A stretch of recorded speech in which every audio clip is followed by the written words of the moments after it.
குழந்தைங்களுக்கு சாதம் ஊட்டுவோம் பாருங்களேன், அந்த கலையே வேறு லெவலு.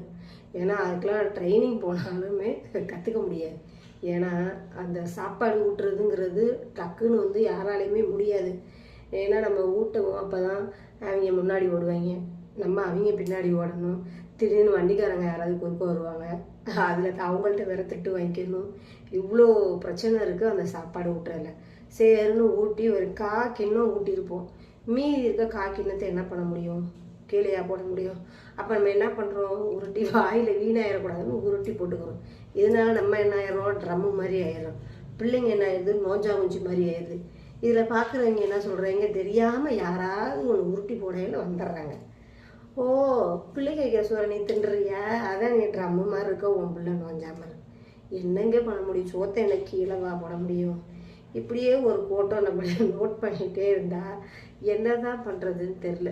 உங்களுக்கு இது மாதிரி நடந்துருந்தா கமெண்ட்டில் சொல்லுங்கள்.